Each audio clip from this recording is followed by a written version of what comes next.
ये जोड़ियाँ बनाने का कुछ फंडा, कुछ सिस्टम क्या होता है? एक्चुअली ये भी एक गणित है।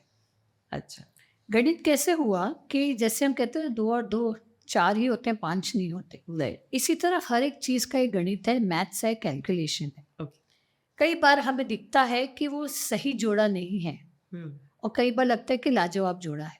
Hmm, if you match it properly, matchmaking basically क्या कला है, हुँ, 2 चीज़ों को हम जोड़ के बनाते हैं। हुँ, जिसमें आप पर्सनल मैच मेकिंग बोलेंगे तो हुँ, इट इज़ मैरिटल, हुँ, शादी का हो गया, हुँ। विवाह का हुआ।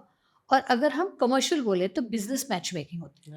कई हाँ। बार हम कहते हैं कि ये जोड़ा जो ये बिज़नेस में है, हुँ, ये इनकी ज़मीन ही हुँ, सेपरेट हो गई बिज़नेस में। हुँ, इसी तरह कई बार लगता है कि शादी हुई, शादी के 1 आधा साल में ही ये लोग एब्सोल्यूटली सेपरेट हो गए। हुँ, या कई बार देखते हैं कि 15 साल, 16 साल के बाद सेपरेट हुए या कुछ ना कुछ अड़चनें आती हैं। तो अगर हमको शुरुआत से ही पता चले कि हम किस तरह से मैच मेकिंग कर सकते हैं, क्योंकि कोई भी शादीशुदा ज़िंदगी 100% सही नहीं है। कोई आदमी या मैन 100% बेस्ट नहीं है। कोई लेडी या लड़की 100% कंप्लीट नहीं है। जी। इसी तरह मैरिटल कपल 100% नहीं है। हुँ, अगर हम ये मान ले कि the most imperfect thing is perfection. कोई परफेक्ट ह्यूमन बीइंग नहीं होता, कोई परफेक्ट मदर नहीं होती, कोई परफेक्ट मैन नहीं होता, एग्ज़ैक्टली। इसी तरह परफेक्ट मैरिज नहीं होती। लेकिन जब तक प्यार होता है तब तक सब कुछ परफेक्ट होता है। शादी के बाद सब परफेक्ट असफल नहीं, वो होता बोलते ना, वो बोलते हैं कि लव इज ब्लाइंड। है। हाँ, यस। हाँ, या हम कहें कि शादीशुदा ज़िंदगी एक्चुअली एक चिंगम की तरह है। हम मुँह में डालते तो पहले तो बहुत मिठास होती है, उसके बाद बस चबाना ही चबाना पड़ता है। नहीं, हमारे में कहते हैं लव इज़ ब्लाइंड हाँ, एंड शादी is I eye opener. Very big, very true. सारी आँखें खुल जाती है। बिल्कुल, बिल्कुल सही। आपने अभी बोला कि कोई भी कपल परफेक्ट नहीं होता। हुँ। तो क्या ऐसा कुछ भी नहीं है कि कोई 2 ऐसे परफेक्ट नंबर्स हों जो जुड़ जाएँ तो हुँ। बस कपल अब तो इससे ज़्यादा अच्छा फेविकॉल का जोड़ होने वाला नहीं है? देखो एक्चुअली कई बारी क्या होता है, हम एक-दूसरे की लैंग्वेज नहीं समझ पाते।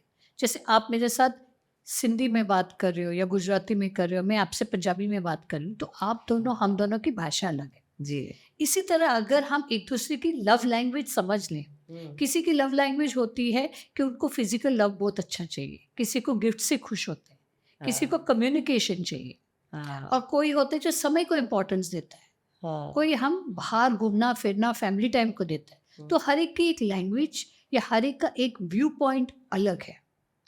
तो हुँ। अगर आप एक-दूसरे की लव लैंग्वेज समझ लें, तो शादी बेहतरीन हो जाएगी। क्या बात है! हाँ, ये समझना बहुत ज़्यादा ज़रूरी कि आपकी चॉइस क्या है, आपकी लैंग्वेज क्या है और आपके हस्बैंड की क्या है या आपके पार्टनर की क्या है, हाँ, कई बार तो खुद को भी नहीं पता पता होता है होता कि है। मुझे पार्टनर एब्सोल्युटली से चाहिए क्या है, ये खुद को ही नहीं नहीं पता पता होता है। होता। हुँ, वी आर एक्सपेक्टिंग कि सामने वाला बस दे दे। समझ आए हैं, वो हो नहीं सकता। It's like a Japanese talking to a Chinese, वो दोनों एक-दूसरे की भाषा नहीं समझ रहे, तो फिर नेचुरली लड़ाई होएगी। अगर आपको मालूम है कि आपके हस्बैंड हाँ, थोड़े गरम मिजाज के हैं, हाँ, तो थोड़ा शांत हो जाओ उस टाइम। हाँ। जब वो ठंडे हो जाए तो उसको बोलो मुझे ये चीज़ पसंद नहीं आई, आपने ये टोन में बात किया मुझे अच्छा नहीं लगा, नेक्स्ट टाइम नहीं करो। हुँ, हुँ। तो आई थिंक ऐसे रिलेशन तुम्हारे बिल्ड होते हैं। Yes, very yes. इंपॉर्टेंट।